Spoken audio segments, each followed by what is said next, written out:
Nagawa niya yun? No, si Jody pa nga nagkwento sa akin eh. Tapos sabi hospital gown pa daw. Feeling ko ano yun eh. Tumakas ng hospital yun para makausap ng Sir Cholo. Uy, oo ba? Alam ka ba, pangalawang attempt na yan ni Mami Eunice.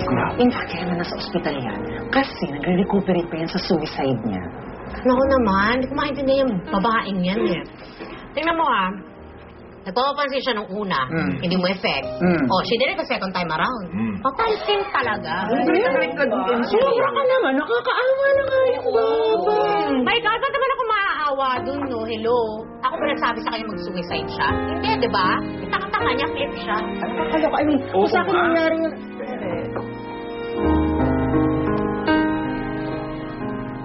Please, Jody, parang awa mo siya.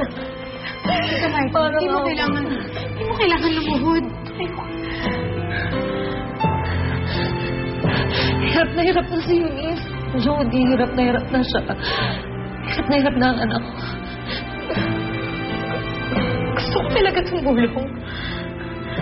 Sa totoo lang, gusto ko talaga, pero imposible ang hinihingi niyo. Hindi ko pwedeng isuko si Cholo. Anak, hindi naman yung ibig sabihin ng itamaita mo eh. Ang gusto lang niya, parang ipahiram mo panandalian si Cholo.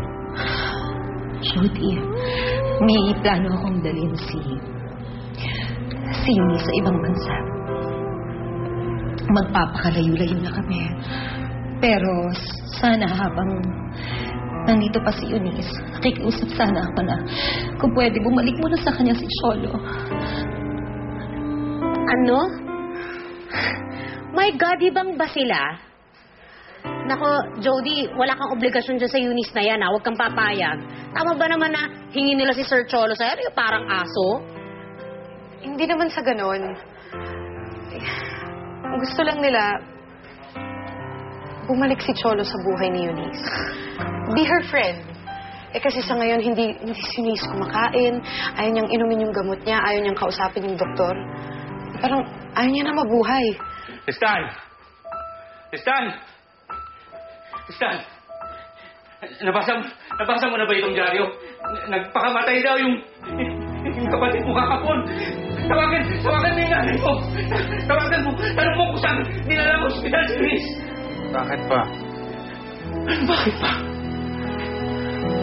Para nalawi natin siya. Huwag na, Tay. Hindi niya tayo gustong makita. Hindi niya tayo kailangan. Ang arte-arte niya, napaka-arte niya. Hindi. Alam kong seryoso siya sa pagpapakamatay niya kasi nawala sa kanya si Cholo. So, paano yung magpapakamartir ka na lang, gano'n? Na ikaw ang dehado? O, paano yun? Hindi kayo mag-iwalay, Jody. Kunyari lang na makikipagbalikan si Cholo kay Eunice. Hanggang sa gumaling siya. May nakausap na kami ng psychiatrist at inassure kami na matutulungan niya si Eunice maging emotionally and mentally strong.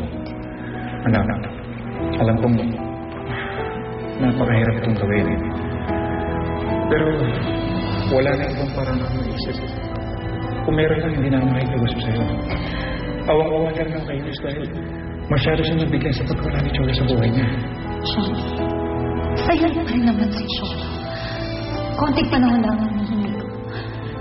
Please, Hindi naman daw to pang matagalan. Ilang linggo lang ang hinihingi ni Tita Maita. Naku, labo nyo pa sa burak. My God. Bahala ka na sa buhay mo, ha? Pero etong matinding tanong. Papayag ba si Sir Cholo? Yun ang tanong. Feeling ko hindi. Tristan! Cholo ang kailangan niya.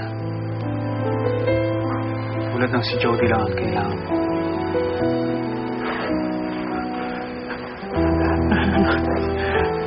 Ano man nangyayari sa inyo, mga anak ko? Anong meron si Cholo? Si Jody? At napapaliw kayo ng ganyan? Sandali lang naman siya, Cholo. Hanggang gumaling lang at pumangon ulit si Eunice. No! Cholo. Jody, ano ba sinasabi mo? Narinig mo ba ang sarili mo? You're willing to let me go. Hindi ganun yun. Hindi ganon. Eh ano? Oo nga pala. Hindi. Ano? Sandali nga lang to eh. Hindi naman to habang buhay. Ganon? Gano'n ka sandali? Ba't ano ba ako? Isang bagay na pahihiram mo? O nga pala, temporary lang pala, no? Ano ako? Isang bagay na pwedeng ipasa-pasa mo lang kahit kani-kanino? Jody, akala ko ba mahal mo ako? Wala naman pala akong halaga sa'yo. Jody, pinaglaban ko yung pagmamahalan natin. Sabi, ipapasa mo na lang ako ng basta-basta kung kahit kani-kanino na lang? Hindi. Hindi totoo yung sinasabi mo. Cholo. Nakikiliti ako. Gusto ko lang siyang tulungan.